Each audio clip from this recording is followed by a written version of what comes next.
नमस्कार दोस्तों, आपका मेरे चैनल लीड स्टडी में स्वागत है। आज हम बात करेंगे भारतीय इतिहास के दूसरे अध्याय के बारे में, जिसका नाम है वैदिक सभ्यता। क्या नाम है? वैदिक सभ्यता।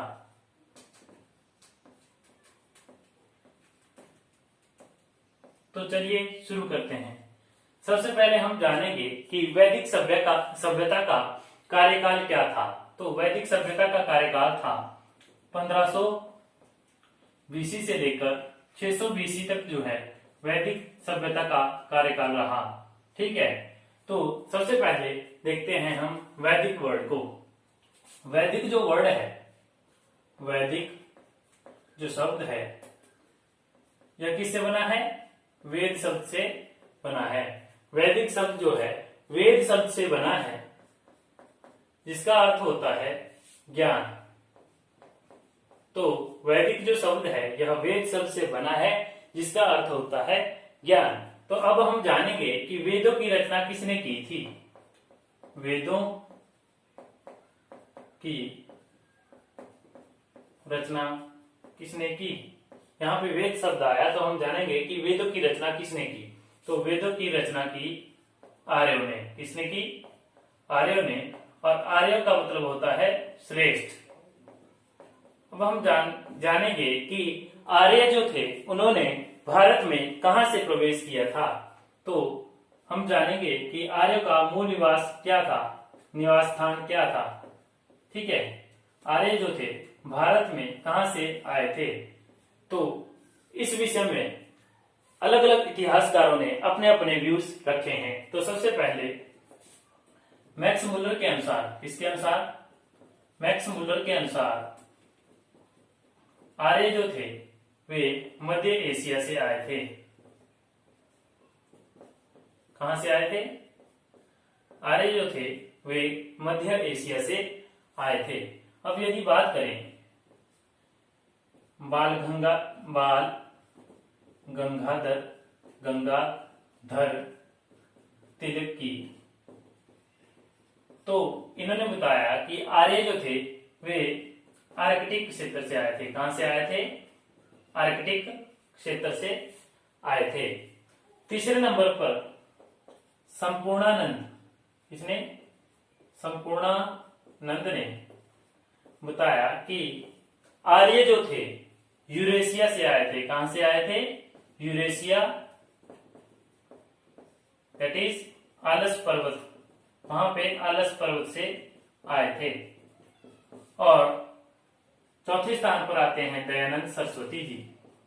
दयानंद सरस्वती जी, जिनके अनुसार आर्य जो थे वे तिब्बत से आए थे। कहां से आए थे?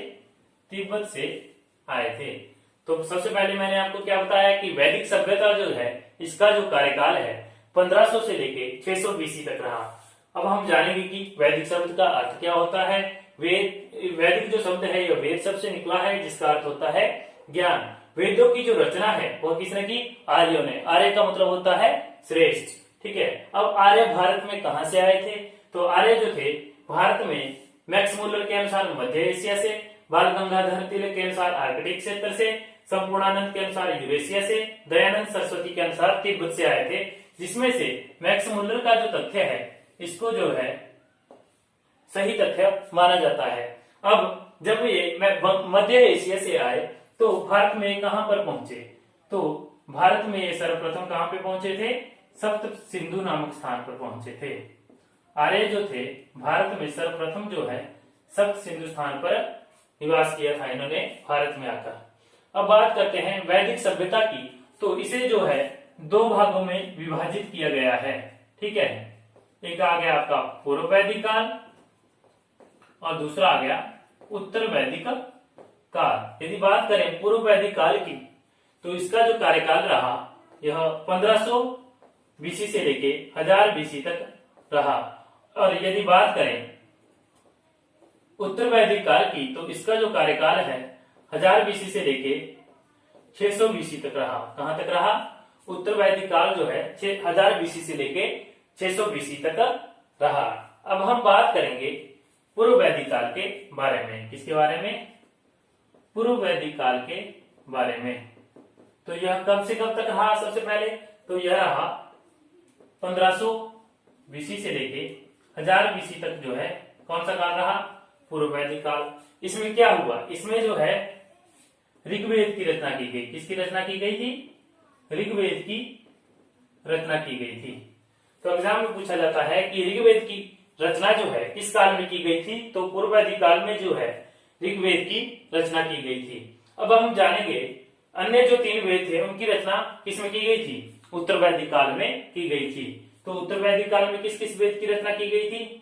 उत्तर वैदिक काल में की गई थी, दूसरे नंबर पर आएगा आपका सामवेद की। इसकी जो रचना है यह उत्तर वैदिक काल में की गई।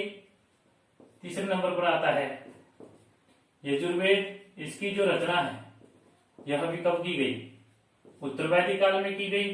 तथा अंतिम जो वेद है अथर्ववेद, इसकी जो रचना है यह भी उत्तर वैदिक काल में की गई। तो सबसे पहले आया ऋग्वैदिक काल, फिर आया सामवेद काल, ऋग्वेद आया सबसे पहले, उसके बाद आया सामवेद, उसके बाद यजुर्वेद तथा उसके बाद अथर्ववेद।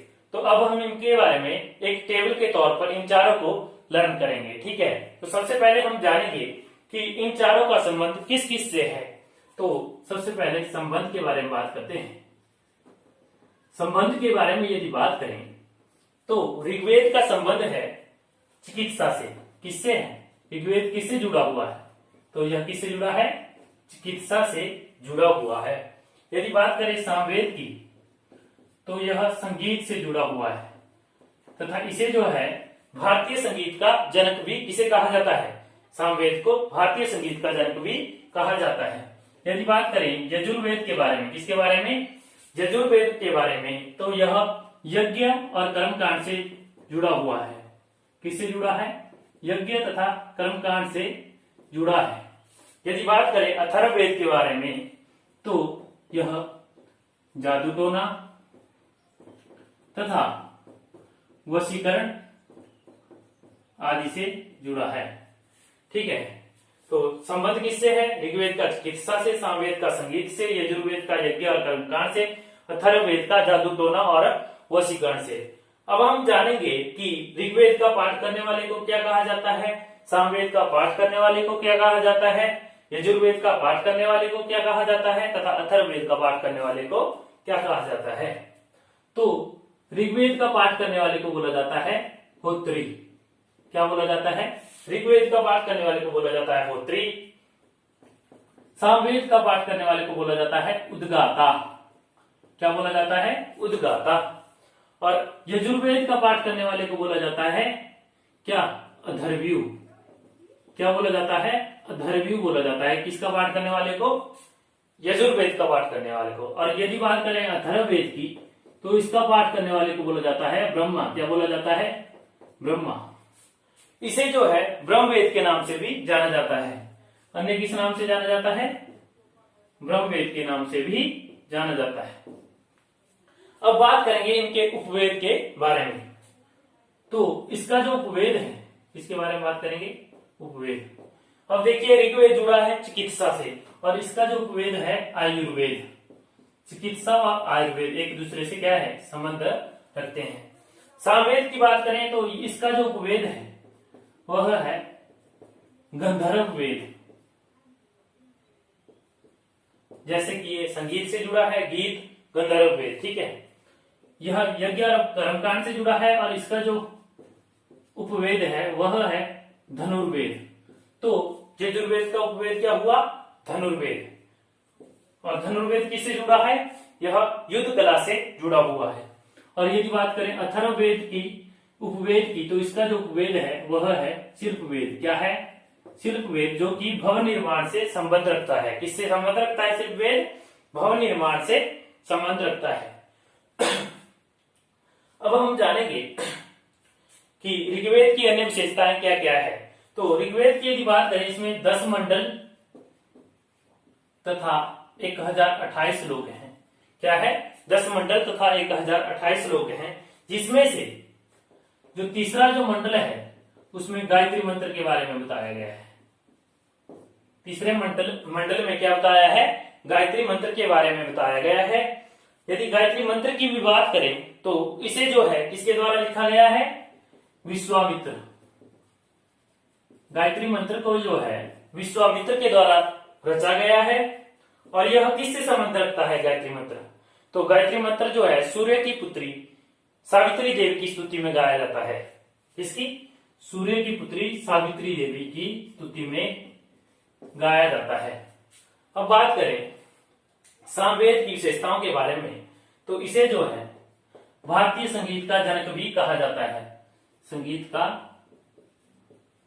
जनक। यदि बात करें यजुर्वेद की विशेषताओं के बारे में, तो यह एकमात्र ऐसा उपवेद है या वेद है जो गद्य और पद्य दोनों में रचा गया है। गद्य और पद्य दोनों में रचा गया है। ठीक है। और अन्य विशेषताएं क्या है ऋग्वेद की? तो इसमें जो है जैन धर्म के देखो जी 24 तीर्थकर हुए थे। उनमें से जो है ऋषभदेव जो थे वे पहले क्या थे? तीर्थकर थे तथा बहुमत तीर्थकर थे अरिष्टनेमी। तो ऋषभदेव तथा अरिष्टनेमी के बारे में किस वेद में बताया गया है? ऐसा एग्जाम में क्वेश्चन आता है। तो ऋषभदेव और अरिष्टनेमी जो कि जैन धर्म के 24 तीर्थकरों में से एक थे, उनके बारे में ऋग्वेद में बताया गया है। ठीक है। और 7वां जो मंडल है उसमें जो है दशराग युद्ध का वर्णन किया गया है। 7वां मंडल में दशराग युद्ध का वर्णन किया गया है। अब हम जानेंगे कुछ अन्य, जैसे कि महाभारत के बारे में। किसके बारे में? महाभारत के बारे में। तो महाभारत को अन्य किस किस नाम से जाना जाता है? महाभारत को अन्य नामों से जाना जाता है, जैसे कि इसे जय संहिता भी बोला जाता है, या इसे जो है पंचम वेद भी बोला जाता है। क्या क्या बोला जाता है? एक तो जय संहिता तथा दूसरा पंचम वेद भी बोला जाता है। किसे?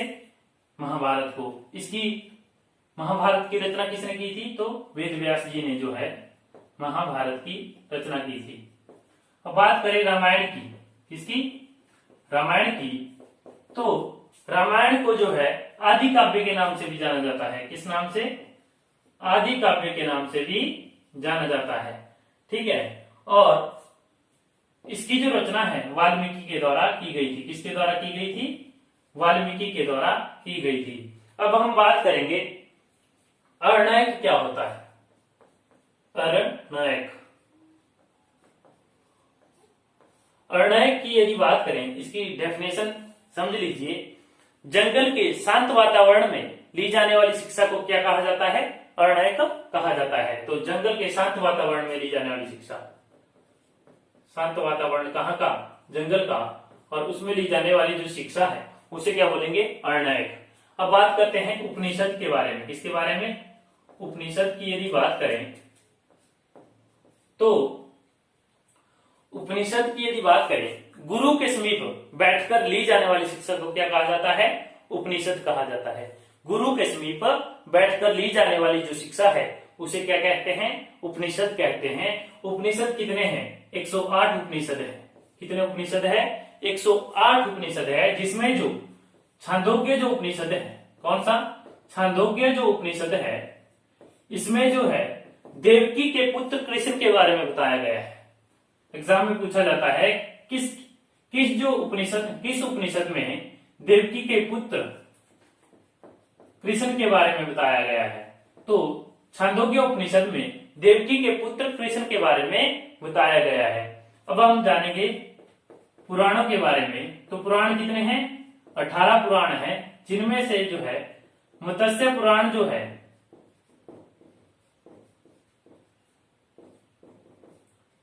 सबसे पुराना है।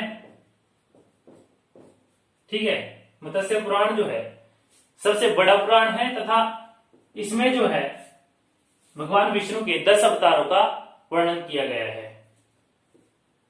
10 अवतारों का वर्णन किया गया है। अब यदि बात करें वेदांग के बारे में, किसमें? वेदांग। वेदांग जो है, वेदों के महत्व को समझने के लिए वेदांगों का निर्माण किया गया है। यह कितने हैं? वेदांग जो हैं 6 हैं। कितने हैं? 6। तो वेदों के महत्व को समझने के लिए किसका निर्माण किया गया है? वेदांग का निर्माण किया गया है। यह कितने हैं? 6 हैं। तो उन 6 में जैसे शिक्षा आ गया, कल्प आ गया, व्याकरण आ गया, ज्योतिष आ गया और निरुक्त आ गया और छंद आ गया। ये 6 जो हैं क्या है? वेदांग है। शिक्षा, कल्प, व्याकरण, ज्योतिष और निरुक्त तथा लास्ट में आ गया आपका छंद। ये सब क्या है? आपके वेदांग हैं। तो इस वीडियो में बस इतना ही। अगली वीडियो में हम बात करेंगे महात्मा बुद्ध के बारे में। तब तक के लिए धन्यवाद। मेरी वीडियो को इसी तरह देखते रहें, लाइक करते रहें, शेयर करते रहें तथा चैनल को सब्सक्राइब करना ना भूलें। धन्यवाद।